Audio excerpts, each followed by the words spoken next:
যাদবপুর বিশ্ববিদ্যালয়ের দিকেও নজর রাখতে হচ্ছে, কারণ যাদবপুর বিশ্ববিদ্যালয়ে রামনবমী আয়োজন নিয়ে শুরু হয়েছে বিতর্ক। যাদবপুর পরিচালন সমিতির অনুমতির বাতিলের যে সিদ্ধান্ত তা একেবারে উড়িয়ে দিয়ে রামনবমী পালন এবিভিপির। রামনবমী হবেই, গতকালই চ্যালেঞ্জ করা হয়েছিল এবিভিপির তরফ থেকে।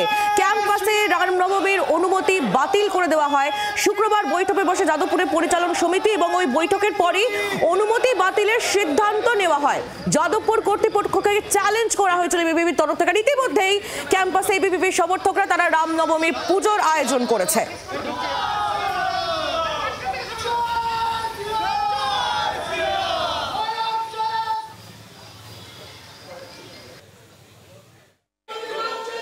এই মুহূর্তে যাদবপুর বিশ্ববিদ্যালয় কোনো স্থায়ী উপাচার্য নেই।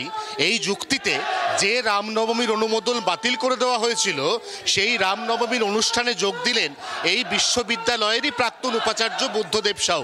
এই মুহূর্তে তিনি রয়েছেন জি 24 ঘন্টার সঙ্গে। আপনি নিজে সশরীরে আজকে এবিভিপি আয়োজিত রাম জন্মভূমি রামনবমী সেখানে উপস্থিত হয়েছেন। কেন উপস্থিত হলেন, কিসের টানে? ছাত্ররা আমাকে ইনভাইট করেছে, সেই জন্যই আমি এসেছি। ছাত্ররা আমাকে সরস্বতী পুজোতে ইনভাইট করে, আমাদের ডিপার্টমেন্টে সরস্বতী পুজো হয়, আমি সেখানেও যাই। দুর্গা পুজোতে আমাদের এখানে স্টাফরা পুজো করে, সেখানেও আমরা পার্টিসিপেট করি। আমাকে আমার কলিগ ইফতার পার্টিতে নিমন্ত্রণ করেছে, আমি সেখানেও গেছি। সুতরাং সৌভ্রাতৃত্বপূর্ণ যে কোনো জায়গাতে আমার যেতে কোনো আপত্তি নেই।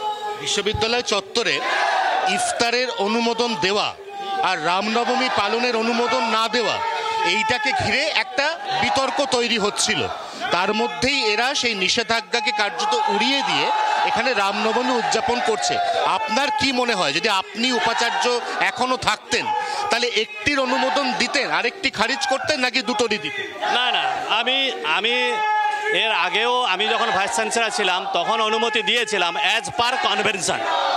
অর্থাৎ যদি কোনো ধর্মীয় অনুষ্ঠান বন্ধ না হয়ে থাকে আর কোর্ট দ্বারা যদি কোনো কিছু নিষিদ্ধ না হয়ে থাকে তাহলে সেটা হবে।